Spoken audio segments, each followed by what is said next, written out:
Hello दोस्तों, कैसे हैं आप लोग। मैं जुन्नू फॉर आप लोगों का स्वागत करता हूं और हमेशा की तरह आज मैं फिर आप लोगों के साथ हाजिर हूं।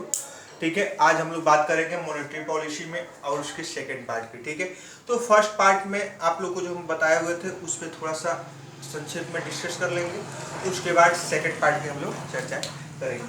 ठीक है, आप लोगों को पहले से ही पता है कि आरबीआई मॉनेटरी पॉलिसी बनाती है, मौद्रिक नीति बनाती है और यह बनाने का अधिकार आरबीआई एक्ट 1934 के सेक्शन कितना में 45 ZB के तहत दिया गया।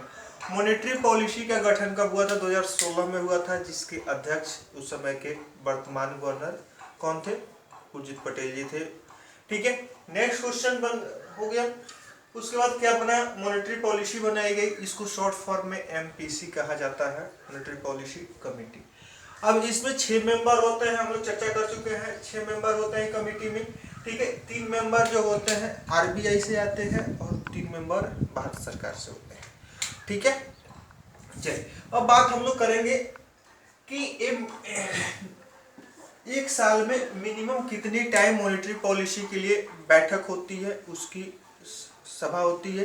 तो मिनिमम 4 बार, यानी कि कम से कम 4 बार इसकी सभा होती है और मैक्सिमम की कोई लिमिट नहीं है। जिस समय जिस तरह से जरूरत पड़ती है आरबीआई को, ठीक है, उस तरह से इसकी बैठक की जा सकती है।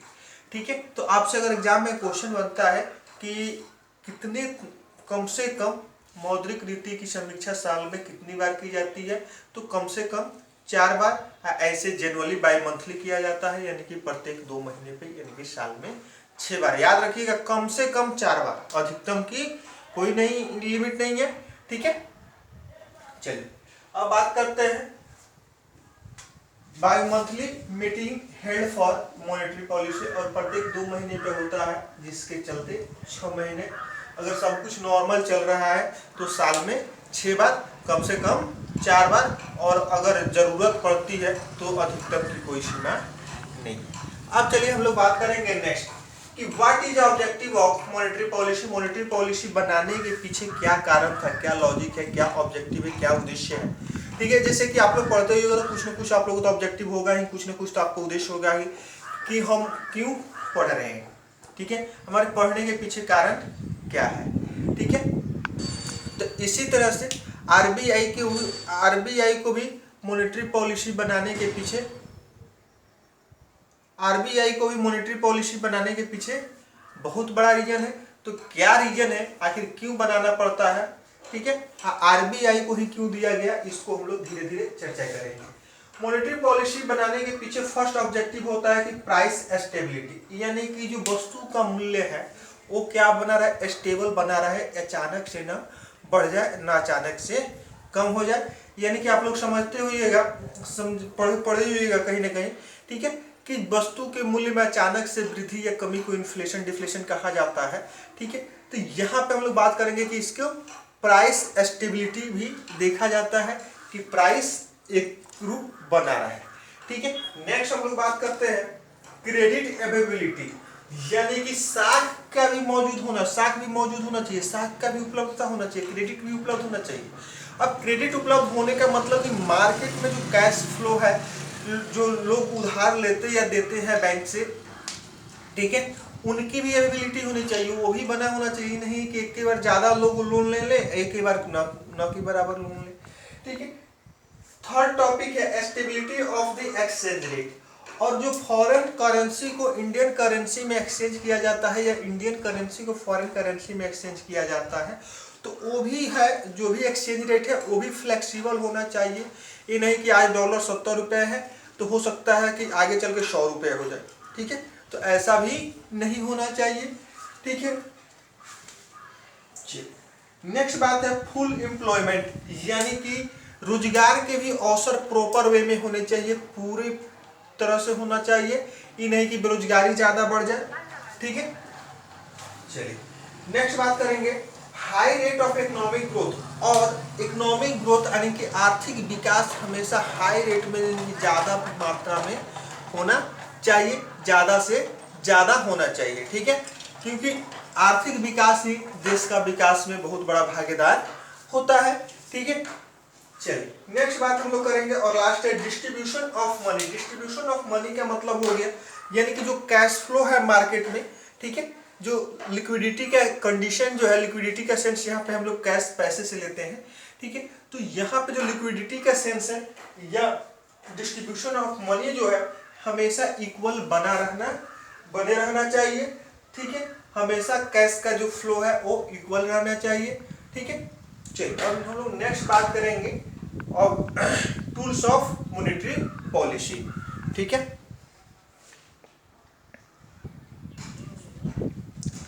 चलिए अब हम लोग नेक्स्ट बात करेंगे कि टूल्स ऑफ मॉनेटरी पॉलिसी के टूल्स क्या है, ठीक है। इसको बहुत बुक में आपको दो पार्ट में बांट के लिखा रहता है, एक तरफ क्वालिटेटिव, एक तरफ क्वांटिटेटिव, ठीक है। एक तरफ लिखा रहता है डायरेक्ट इनडायरेक्ट, ठीक है। उसके बाद जो मेन टॉपिक होता है जिससे कि क्वेश्चन आपके एग्जाम में बनते हैं उसी को हम लोग आज चर्चा करेंगे कि क्या क्या कैसे क्या होता है। हमने फर्स्ट लिख रखा है, इस जो भी टूल्स आपको दिख रहे हैं इसके माध्यम से आरबीआई क्या करती है, मार्केट में डायरेक्टली या इनडायरेक्टली रूप से, डायरेक्ट या इनडायरेक्ट रूप से क्या करती है, कैश के मैनेजमेंट को, ठीक है, क्या करती है, कंट्रोल करती है, ठीक है। कैश फ्लो को कंट्रोल करती है। तो हम लोग अब बात करेंगे कि इसके माध्यम से कैश को कैसे कंट्रोल किया जाता है, ठीक है। लिक्विडिटी को कैसे कंट्रोल किया जाता है, तरलता को कैसे कंट्रोल किया जाता है। अब यहाँ पे तरलता हम इसलिए बोल रहे हैं कि आप लोग हिंदी मीडियम के जो स्टूडेंट्स होंगे उनके एग्जाम में क्वेश्चन अगर आ जाएगा कि तरलता को कम करने के लिए, ठीक है, आरबीआई कौन सी नीति अपनाती है, ठीक है, तो वहाँ पे आपको कंफ्यूजन क्रिएट हो जाएगा कि अब तरलता क्या होता है। उसको इंग्लिश में लिक्विडिटी और समझने की बोलचाल की भाषा में हम लोग कैश कहते हैं, यानी कि पैसा कहते हैं, ठीक है। तो हम लोग फर्स्ट हम लिखे हुए हैं कि कैश CRR यानी कैश रिजर्व रेशियो, जिसको नगद तरलता अनुपात कहा जाता है। अब यहाँ से बात आएगी नगद आरक्षित अनुपात, ठीक है। अब यहाँ बात आएगी कि क्या होता है CRR। तो CRR समझने से पहले आप लोग को मैं समझा दूं कि बैंक में क्या होता है, सेविंग अकाउंट होता है, करेंट अकाउंट होता है, FD होता है, RD होता है, यही होता है मेनली। इन्हीं चारों में पैसे जमा होते हैं और इसके बाद क्या होता है, इसमें से विड्रॉल होता है। विड्रॉल होता है तो जो टोटल डिपॉजिट, तो यहां पे एक वर्ड आएगा NDTL, NDTL, ठीक है। अब यहां बात आएगी कि NDTL होता क्या है, ठीक है। तो NDTL वह अमाउंट होता है जो किसी भी बैंक में एक दिन में सभी खाताओं में, सभी अकाउंट्स में, ऑल अकाउंट्स, ठीक है, सभी खाताओं में जमा की गई राशि माइनस विड्रॉल की गई राशि या निकासी की गई राशि। NDTL बराबर all deposits minus all withdrawal. सीधी सी बात रखिए, याद रखिएगा कि NDTL वह अमाउंट होता है जो बैंक में पूरे दिन में वर्किंग आवर में जितनी भी तरह की जमाएं स्वीकार की जाती है और जितनी भी निकासी हो जाती है उसका जो शेष बचता है उसी को हम NDTL कहते हैं। अब यहाँ एग्जाम में एक और क्वेश्चन बनता है आपके कि NDTL का फुल फॉर्म क्या होता है। तो NDTL का फुल फॉर्म होता है net demand and time liability. NDTL बराबर net demand and time liability, ठीक है। तो आप लोग इसको याद रखिएगा कि NDTL। अब यहां से बात आएगी कि इसी NDTL का एक सर्टेन परसेंटेज, NDTL का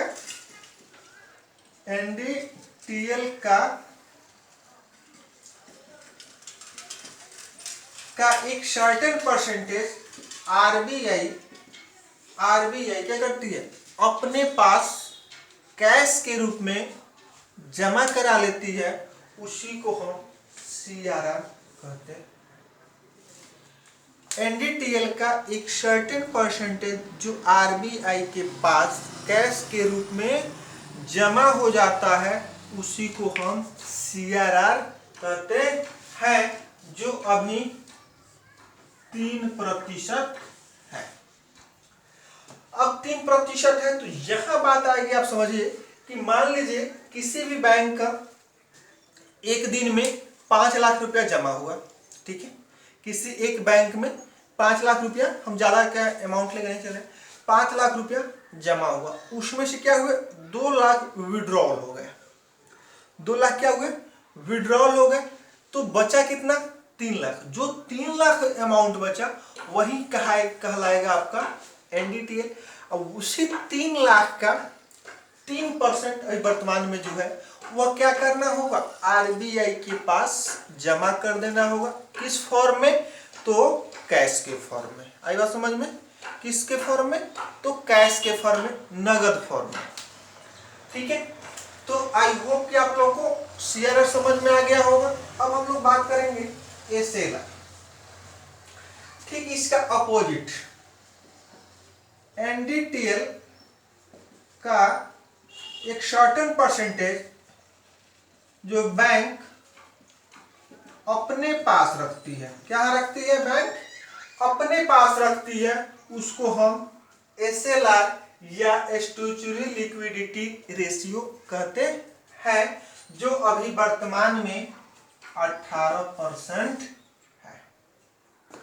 कितना है, 18% है। अब बात आएगी कि 18% क्या है, तो 18% करने का मतलब कि जैसे कि फिर मान लीजिए कि 5 लाख रुपया आपका जमा हुआ दिन भर में, ठीक है,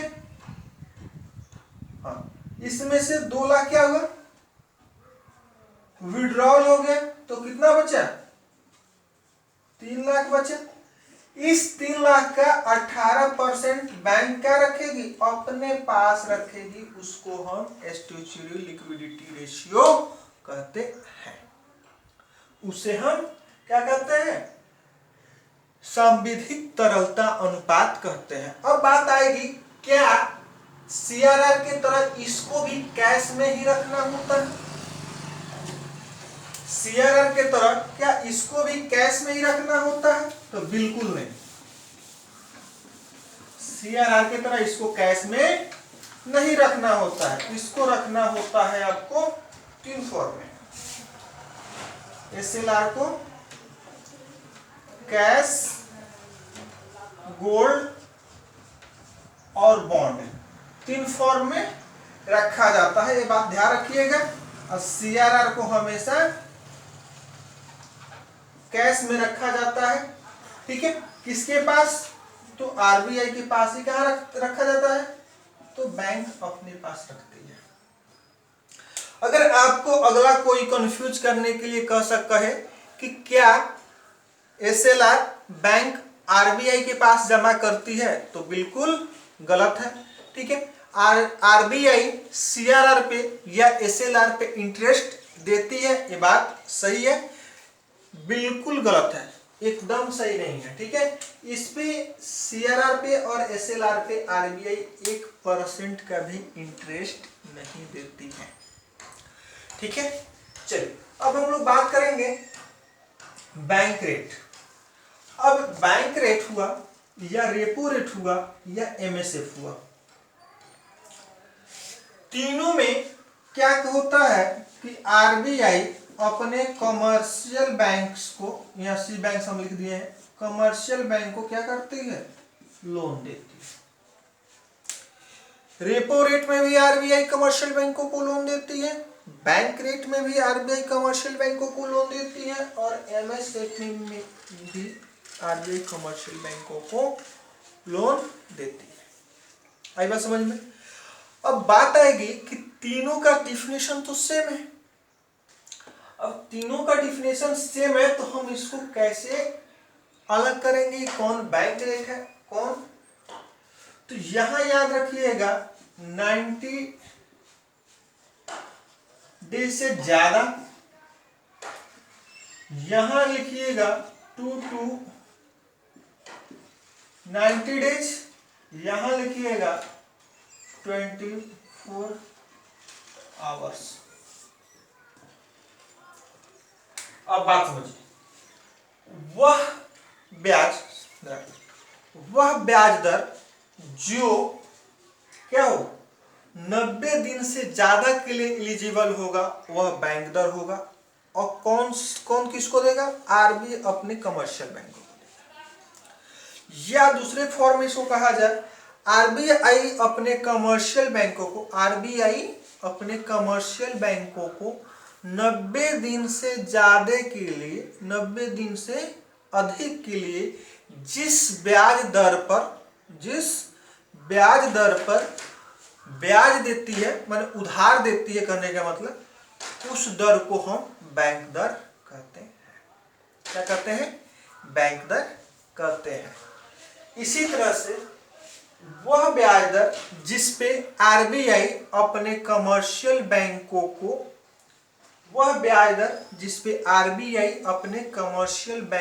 को 2 दिन से लेके 90 दिनों तक ब्याज देती है, तक के लिए ब्याज देती है, माने उधार देती है करने मतलब, तो उस दर को हम रेपो रेट कहते हैं।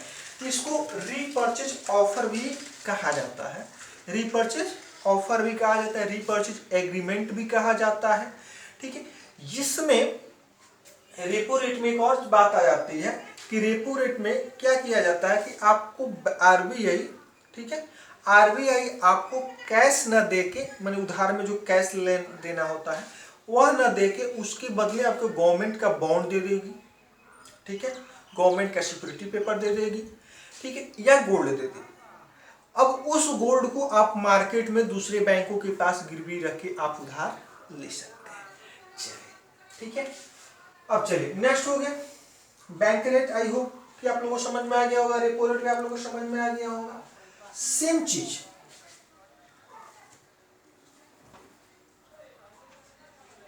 एनडीटीएल का 2%।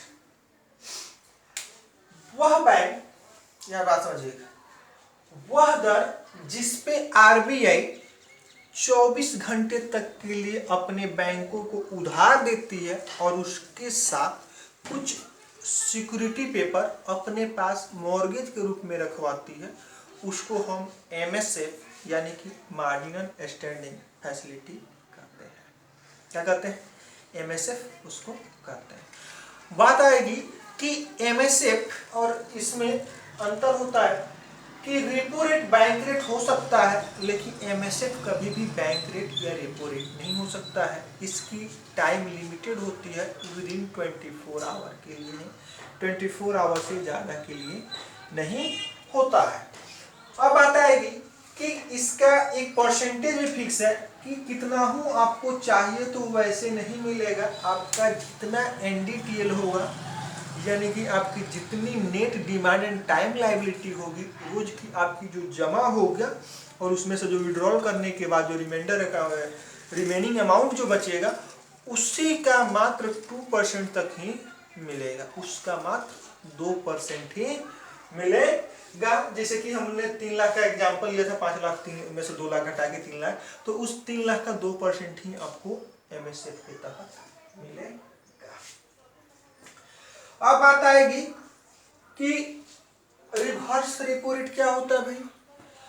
तो सेम कंडीशन, अब यहां बैंक देखिए, अब यहां आरबीआई क्या करती है, आरबीआई कहती है कि अब बैंक को हम उधार देते हैं, ठीक है, लेकिन आवश्यकता पड़ने पर हम बैंक से उधार भी लेंगे। ठीक है, अब उधार लेने का मतलब ये नहीं कि आरबीआई को वो उधार देंगे, बैंकों को मोटिवेट करने के लिए, उनको प्रोत्साहित करने के लिए आरबीआई क्या करती है कि आप भी मेरे यहाँ क्या करें, जमा करें। ठीक है, और उस पे हम आपको क्या करेंगे, इंटरेस्ट देंगे, उस पे हम इंटरेस्ट देंगे, जिसको हम रिवर्स रेपो रेट कहते हैं। बोलचाल की भाषा में इसको इस तरह समझा जाता है, ठीक है, कि वह ब्याज दर जिस पे कमर्शियल बैंक यानी कि वाणिज्यिक बैंक अपने आरबीआई को उधार देते हैं, यानी कि वाणिज्यिक बैंक आरबीआई को उधार देते हैं, उस दर को हम रिवर्स रेपो रेट कहते हैं, समझने के लिए ये बोलचाल में। ठीक है, जैसे कि रेपो रेट में कहा जाता है कि आपको, वैसे तो डिटेल्स में बहुत ज़्यादा होता है, हम लोग थोड़ा सा उसको शॉर्ट में चल रहे हैं, कि रेपो रेट में क्या होता है कि वह दर जिस पे आरबीआई अपने कमर्शियल बैंकों को उधार देती है, वह ब्याज दर या वह इंटरेस्ट रेट जिस पे आरबीआई अपने कमर्शियल बैंकों को उधार देती है। लेकिन यहाँ हम लोग क्या कर रहे हैं, उसका रिवर्स, यानी कि वह ब्याज दर जिस पे आरबीआई कमर्शियल बैंकों से उधार लेती है, या दूसरी भाषा में कहा जाए तो कमर्शियल बैंक आरबीआई को उधार देते हैं। ठीक है, लेकिन ऐसा नहीं होता है। इनके पास जो सरप्लस अमाउंट होता है वो आरबीआई के पास इस अकाउंट में जमा हो जाता है, जिसको हम लोग रिवर्स रेपो रेट के नाम से जानते हैं। इस पे आरबीआई क्या करती है, इंटरेस्ट देती है। ठीक है, चलिए अब आप लोगों के लिए यहां पे हमने 2 बता दिया है, और 2 नहीं, इसका परसेंटेज मैं आप लोग के, ठीक है, परसेंटेज बता देना है। चलिए तीनों का परसेंटेज मैं आप लोगों को होमवर्क में दे रहा हूं कि बैंक रेट कितना परसेंट है, रेपो रेट कितना परसेंट है, एमएसएफ कितना परसेंट है, रिवर्स रेपो रेट कितना परसेंट है। अब देखिए, अब तो ये हो गया कि यानी कि क्या कहते हैं, उसमें रेट में ज्यादा या कमी करके इसको किया जाता है। अब बात आती है कि आरबीआई अगर चाहे कि डायरेक्ट हम मार्केट को कंट्रोल करें डायरेक्ट वे में, तो OMO एक टूल है जिसके माध्यम से आरबीआई क्या करती है, मार्केट को बाजार को डायरेक्टली हैंडल करती है। अब डायरेक्ट कैसे हैंडल करती है, तो इसका फुल फॉर्म होता है ओपन मार्केट ऑपरेशन। ठीक है, इसके माध्यम से आरबीआई डायरेक्ट ओपनली क्या करती है, मार्केट में गवर्नमेंट सिक्योरिटी पेपर सेल करके डायरेक्ट पैसा क्या करती है, उगा लेती है, यानी कि वहां से रेज कर लेती है। अभी कैसे होता है, ये भी बैंकों के थ्रू ही होता है, लेकिन इसको लाने के लिए आरबीआई को ना रेपो रेट बढ़ाना होता है, ना रिवर्स रेपो रेट बढ़ाना होता है, ना बैंक रेट बढ़ाना होता है, ना कम करना। इसमें किसी भी तरह के रेट, सभी रेटों में ना किसी भी तरह का बदलाव न करते हुए आरबीआई क्या करती है, डायरेक्ट गवर्नमेंट पेपर लाती है, गवर्नमेंट सिक्योरिटी, जिसको ट्रेजरी बिल आप समझ सकते हैं, और उसके माध्यम से धन को क्या करती है, बोरो कर लेती है। जैसे कहने के लिए, आपको समझाने के लिए मैं एक और एग्जांपल लेना चाहूँगा। जैसे कि मान लीजिए कि आप एक स्टूडेंट है या एक नॉर्मल आदमी है, आपको कहीं से सोर्स ऑफ इनकम है जहाँ से पैसे आते हैं और आप खर्चा करते हैं। ठीक है, तो एक माध्यम हो गया कि आपको उसमें उस मिलने वाले पैसे में क्या किया जाए, कमी करके दिया जाए या आपको बढ़ा के दिया जाए। दूसरा क्या हुआ कि आपको कोई और सोर्स से कुछ खरीदने के लिए बोल के या कुछ बेचने के लिए बोल के आपका सोर्स ऑफ इनकम बढ़ा दिया जाए या सोर्स ऑफ इनकम घटा दिया। तो ओपन मार्केट ऑपरेशन क्या होता है, एक ऐसा आरबीआई का टूल है जिसके माध्यम से आरबीआई डायरेक्ट मार्केट से अपना पैसा उगाही कर लेती है, बोरो कर लेती है, वहां से ही अपना गवर्नमेंट पेपर सेल करके। ठीक है, इसमें और भी होता है, जैसे कि एमएसएस मार्केट स्टेबलाइजेशन स्कीम, ठीक है, उसके बाद सीबीएम, इस तरह के, जो कि आपको ऐसे बैंकिंग के एग्जाम के पॉइंट ऑफ व्यू से नहीं पढ़ना है। ठीक है, श्योर और शॉर्ट में मॉनेटरी पॉलिसी में आज इतना ही। ठीक है, नेक्स्ट चैप्टर हम लोग शुरू करेंगे कल से, या नेक्स्ट वीडियो मेरे नेक्स्ट चैप्टर के साथ होगा। ठीक है, उसके बाद आप लोग अब कमेंट करके बताइए, आप लोग का कमेंट भी बहुत कम आ रहा है। ठीक है, तो आप लोग कमेंट करके हमको ज़रूर बताने की कोशिश कीजिए कि आपको वीडियो कैसा लग रहा है। ठीक है, इसमें क्या इम्प्रूवमेंट किए जा सकते हैं। थोड़ा सा वर्क फ्रॉम होम है, थोड़ा सा डिफ़िकल्टीज हो रही हैं, ये बात मैं भी समझ रहा हूँ, आप लोग भी समझ रहे हैं। ठीक है, स्टे विथ होम। तो इसी के साथ मैं आप लोग से विदा लूँगा। जय हिंद, जय भारत, हंसते मुस्कुराते रहिए। और हाँ, चैनल पे अगर नए देख रहे हैं तो चैनल को अगर सब्सक्राइब नहीं किया तो चैनल को सब्सक्राइब कर दीजिए। करबद्ध निवेदन है, ठीक है, सब्सक्राइब कर दीजिए, अपने दोस्तों में शेयर कर दीजिए। इसी के साथ जय हिंद, जय भारत।